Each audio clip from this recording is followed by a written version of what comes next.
अपना इंट्रोडक्शन कराइए। जी, मेरा नाम एयर कमोडोर डॉक्टर फ़ारूक बिन अकरम और मैं एयरक्राफ्ट डिवीज़न जो कि नेस्टैप का एक इंटीग्रल पार्ट है उस पे चीफ़ डायरेक्टर की रिस्पॉन्सिबिलिटीज़ आजकल अदा कर रहा हूँ। तो जैसे आपको पता है कि अब जो वॉरफेयर है वो टेक्नोलॉजिकल बेस्ड है, तो एज़ फार एज क्योंकि आपकी फ़िज़ाइया से आपका ताल्लुक है, तो आप क्या समझते हैं कि पाकिस्तान की जो कैपेबिलिटी है फ़िज़ाइया में, ख़ास करके जो जहाज़ बनाने तैयारी बनाने में, उस हद तक हम कितनी टेक्नोलॉजी एडवांस कर चुके हैं या किस लेवल पे खड़े हैं?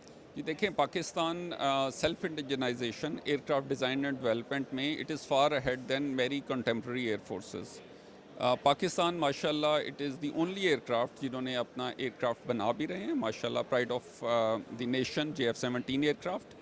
गोइंग फॉरवर्ड अभी तक जो हमने डिफरेंट प्रोजेक्ट्स के अंदर अपनी कैपेबिलिटीज़ को इन्हांस किया है, depending on the design and development, depending on various domains, technological domains जिसमें हम एडवांसमेंट्स कर रहे हैं, उन सब को हमने नेस्टैप के प्लेटफॉर्म पे जो कि national aerospace science and technology park है, it is a project of national importance, एक गवर्नमेंट ऑफ पाकिस्तान का अप्रूव्ड प्रोजेक्ट है। हमारे चीफ ऑफ एयर स्टाफ के विजन के मुताबिक उसके ऊपर हमने सारे टेक्नोलॉजी कैपेबिलिटीज़ को इस प्लेटफॉर्म पे इकट्ठा करके लेके आए हैं और इसको यूज़ करते हुए हम फ्यूचर डिज़ाइन एंड डेवलपमेंट की तरफ जा रहे हैं। इस डिज़ाइन एंड डेवलपमेंट लैंडस्केप के ऊपर हम अनमैन्ड और मैन्ड एयरक्राफ्ट दोनों की डिज़ाइन डेवलपमेंट के ऊपर जा रहे हैं। उसके अंदर हम जो टेक्नोलॉजिकली एडवांस्ड हमारे पार्टनर्स हैं उनके साथ भी हम कोलैबोरेशन एफर्ट्स कर रहे हैं और उसके ऊपर साथ साथ हम अपनी प्राइवेट इंडस्ट्री को ऊपर लेके आ रहे हैं ताकि वो भी इस नेशनल कॉज में कंट्रीब्यूट कर सकें। जैसे एक आम इंसान को या एक आम पाकिस्तानी को हमेशा एक ही कंसर्न रहता है कि हमारी टेक्नोलॉजी इंटरनेशनल लेवल पे किस किस जगह पे मौजूद है, हम अपने आप को किस जगह पे प्लेस करते हैं। आप बताइएगा कि इस तरह जो एडवांसमेंट है इंटरनेशनल लेवल पे, हम उसमें किस जगह पे अपने आप को देखते हैं और हमारा मुस्तकबिल क्या है? जी देखें, अल्हम्दुलिल्लाह पाकिस्तान के अंदर जो स्ट्रेंथ है हमारी, वो हमारी हाईली क्वालिफाइड ह्यूमन रिसोर्स है।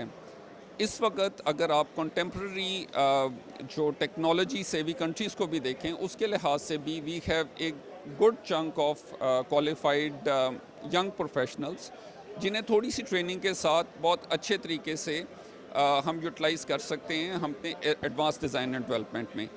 इस पे as far as our HR is concerned, I can say it with lot of conviction कि हमारी जो यंग जनरेशन जो इस वक्त टेक्नोलॉजी की तरफ जा रही है, they can compete any country, any organization in any domain anywhere in the world. So alhamdulillah, we are trying to get them trained in such a way कि हम जो लेटेस्ट टेक्नोलॉजीज़ हैं उन्हें हम नेस्टैप के प्लेटफॉर्म के ऊपर कंबाइन करके ला सकें और उसको हम एक फ्यूचर एक स्ट्रक्चर्ड वे में हमारे जो मैन्ड और अनमैन्ड एयरक्राफ्ट की डिज़ाइन एंड डेवलपमेंट चल रही है उसके अंदर हम उसे यूज़ कर सकें। बहुत शुक्रिया, thank you sir. Thank you. Great interview. अपना इंट्रोडक्शन। जी। मेरा नाम एयर कमोडोर अहमद शकील है और मैं Pakistan air force airworthiness certification authority में assistant chief of air staff के अहदे पे काम कर रहा हूँ। हम IDS 2022 में मौजूद हैं। IDS 2022 एक इंटरनेशनल लेवल का एग्जीबिशन है जो प्लेटफॉर्म प्रोवाइड कर रहा है हमारी डिफेंस सर्विसेज को और हमारी पब्लिक प्राइवेट सेक्टर इंडस्ट्री को कि वो अपनी प्रोडक्ट्स और अपनी टेक्नोलॉजीज़ को यहाँ पर डेमोन्स्ट्रेट कर सकें। साथ ही साथ जो इंटरनेशनल पार्टीज़ हैं, इंटरनेशनल ऑर्गेनाइजेशन हैं, वो भी अपनी प्रोडक्ट्स लेकर यहाँ पर आई हैं ताकि वो उसको मार्केट कर सकें। IDS 2022 4 साल के गैप के बाद हो रही है। 2018 से 2022 का जो सफ़र है वो पाकिस्तान एयरफोर्स के लिए इंतहाई मज़ेदार सफ़र है। इसमें हमने एक वाज़े तब्दीली देखी है, एक वाज़े शिफ्ट देखा है फ़ॉरेन कंपनीज़ के ऊपर डिपेंडेंस से इंडिजनाइजेशन की तरफ। हम अब इस पोजीशन में आ गए हैं कि बहुत सारी सिस्टम्स और प्रोडक्ट्स जो कि हम पहले फ़ॉरेन कंपनी से प्रोक्योर करते थे, अब उससे कहीं कम कीमत पर हम इंडिजिनसली डेवलप कर लेते हैं। ये जो सफ़र है इंडिजनाइजेशन का, इसमें बहुत से ख़तरात भी मौजूद हैं। ख़ास तौर पर जब हम बात करते हैं जहाज़ों की, $multi-million के जहाज़ और उनके ऊपर जो पायलट्स की लाइफ है, जब वो स्टेक पर होती है तो हम ये अफोर्ड नहीं कर सकते कि कोई भी वेंडर उठ के कोई एक प्रोडक्ट डिज़ाइन करे, डेवलप करे और जहाज़ पे लगा दे। तो यहाँ पर हमारा रोल आता है जो कि एयरवर्दिनेस सर्टिफिकेशन अथॉरिटी के तौर पे हम काम करते हैं। हम इंश्योर करते हैं कि जो भी प्रोडक्ट सिस्टम पाकिस्तान के अंदर डेवलप हो रहा है, चाहे वो पाकिस्तान एयरफोर्स कर रही हो या वो कोई प्राइवेट पब्लिक सेक्टर में हो रहा हो, उसको हम मेक श्योर करें कि वो इंटरनेशनल स्टैंडर्ड्स के हिसाब से अपने मयार पे पूरी तरह उतरता है और वो जहाज़ पे लगने के लिए मुकम्मल तौर पर महफूज है, ताकि जहाज़ को भी ख़तरात ना लाहक हों और पायलट को भी ना हो। इस काम को करने के लिए हमारे पास एक बहुत अच्छी टीम मौजूद है जो कि क्वालिफाइड है और तमाम इंटरनेशनल स्टैंडर्ड्स के ऊपर उबूर रखती है। वो उन इंटरनेशनल स्टैंडर्ड्स को सामने रखते हुए डेवलपर्स के साथ एंगेज करते हैं और एक अच्छी प्रोडक्ट मार्केट में लाने में मददगार साबित होते हैं। सर ये बताइए कि जो आप टेक्नोलॉजी बना रहे हैं खासकर एयरफोर्स के लिए, वो इंटरनेशनल लेवल के हिसाब से कहाँ हम स्टैंड करते हैं और कितने कंट्रीज़ के पास ऐसी टेक्नोलॉजी हैं? देखें, ये जो अथॉरिटी हमने कायम की है ये तकरीबन 5 साल पहले हम वजूद में आई है और इस वक्त दुनिया में बहुत कम मुल्क हैं जिनके पास अपनी ये मिलिट्री एयरवर्दिनेस अथॉरिटी मौजूद है। शायद वेस्टर्न कंट्रीज़ में, डेवलप्ड वर्ल्ड में चंद मुल्कों के पास ये कैपेबिलिटी है। हमारे पास इस कैपेबिलिटी का होने का मतलब ये है कि हमारे मुल्क के अंदर ऐसी ऐसी टेक्नोलॉजीज़ और प्रोडक्ट्स अब डेवलप हो रही हैं जो दुनिया में बहुत कम मुल्कों में डेवलप होती हैं। इसीलिए हमें हमारे से वजूद में लाया गया है ताकि हम उन प्रोडक्ट्स को क्वालिफाई कर सकें। सर हमारे पास जो जैमर्स है, जैसे कि मैंने जैमर्स भी देखे और मुझे बताया गया कि बहुत सोफिस्टिकेटेड और बहुत रेंज टेक्नोलॉजी के हैं। तो आप क्या समझते हैं कि अभी जो इंटरनेशनल स्टैंडर्ड्स को हम मीट कर ही रहे हैं, फ्यूचर के चैलेंजेस के हवाले से आप क्या समझते हैं? गैजेट्स और कितना आपको काम रहता है जो आप करना है? देखें, मिलिट्री की डोमेन और ख़ासतौर पे एविएशन मिलिट्री की डोमेन बहुत तेज़ी से ट्रांसफॉर्म होती है। आज जो हम प्रोडक्ट बनाते हैं वो अगले 5-8 साल के बाद ऑब्सोलीट होना शुरू हो जाती है। लिहाजा ये एक कांस्टेंट जंग है जिसको हम पिछले सालों से लड़ रहे हैं और आइंदा भी हमें लड़ते रहना पड़ेगा। इसमें हमें इन्वेस्टमेंट करनी पड़ेगी, इसमें हमें अपनी ह्यूमन रिसोर्स को ट्रेन करना पड़ेगा और इसको हमें आगे लेके चलना पड़ेगा। इस वक्त हमारी प्रोडक्ट्स इस मयार की हैं कि उनको इवन एक्सपोर्ट भी किया जा सके। हमारी अथॉरिटी का एक मकसद ये भी है कि हम अपनी प्रोडक्ट्स को उस लेवल पे क्वालिफाई करें, सर्टिफाई करें ताकि उनको बैरून मुल्क भी एक्सपोर्ट किया जा सके, बेचा जा सके और उससे ज़र मुबादला कमाया जा सके। सर सेल्फ रिलायंस जो है वो हमेशा एक बड़ा एस्पेक्ट रहा है, खास करके मिलिट्री जो ये डिफेंस प्रोडक्शन के फील्ड में।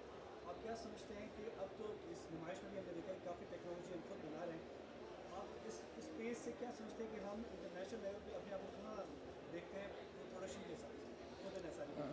मैं बहुत कॉन्फिडेंस के साथ ये कह सकता हूँ कि आज हम जहाँ खड़े हैं बहुत से मुल्कों से हम कहीं आगे हैं। ज़ाहिर है मैं मुकाबला अमेरिका और यूरोप के मुल्कों के साथ तो नहीं करूँगा, लेकिन जो हमारे जैसे मुल्क हैं उसमें जो कैपेबिलिटी पाकिस्तान में और पाकिस्तान एयरफोर्स के पास ख़ास तौर पर मौजूद है वो बहुत कम है दुनिया में इस वक्त। और आइंदा की जो जंग है वो इतनी ज़्यादा इंफॉर्मेशन और इंटेलिजेंस स्पेसिफिक है कि हम जब तक अपने सिस्टम्स खुद नहीं बनाएंगे हम ये कॉन्फिडेंस नहीं गेन कर सकेंगे कि हमारे सिस्टम्स सेफ़ हैं। आप किसी भी फॉरेन कंपनी से कोई सिस्टम बनाया ले तो लेते हैं, लेकिन उसमें आपके लिए थ्रेट्स होते हैं कि उसके पास मुकम्मल कंट्रोल है उस सिस्टम का, तो आप खुद अपने आप को महफूज नहीं फील करते इस एनवायरनमेंट में। तो जब हम ये चीज़ें खुद डेवलप करेंगे, अपने सिक्योरिटी सिस्टम्स खुद बनाएंगे, तभी जाके हम एक कॉन्फिडेंट तरीके से किसी भी महाज के ऊपर लड़ सकते हैं। शुक्रिया बहुत। पहले तो नेम इज स्क्वाड्रन लीडर। अच्छा, आप शुरू करेंगे? आप अपना सर नाम बताइएगा और designation. Okay, I am squadron leader Anwar from Pakistan air force. ये बताइए कि ये सिमुलेटर्स क्या हैं, उनके फ़वाइद क्या हैं? जी, thank you. Simulator, flight simulator एक ऐसा टूल है फ्लाइंग में जिसको हम यूज़ करते हैं फॉर 3 बेनिफिट्स। इसका जो सबसे पहला बेनिफिट है वो इसका कॉस्ट बेनिफिट है। एक एयरक्राफ्ट को रन करना और एक सिमुलेटर को रन करना, इसमें ऑलमोस्ट 90% आपके पास एक बचत होती है। Number 2 is the availability. Simulator is available in all the conditions, चाहे बाहर कैसा भी वेदर है, simulator is available for the training of the pilots.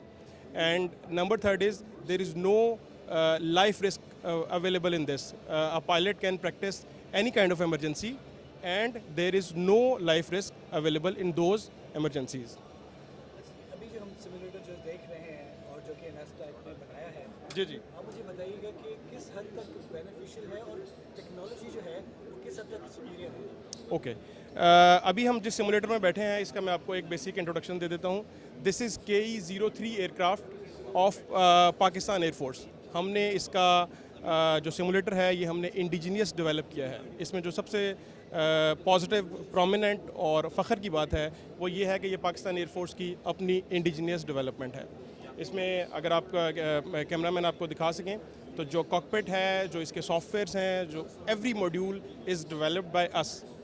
और इसमें एक और ख़ास बात यह है कि इस एयरक्राफ्ट का सिमुलेटर पर्टिकुलरली दिस वेरिएंट का सिमुलेटर अभी करंटली दुनिया में एग्जिस्ट नहीं करता। तो ये पाकिस्तान एयरफोर्स ने one of its kind simulator बनाया है। Thank you.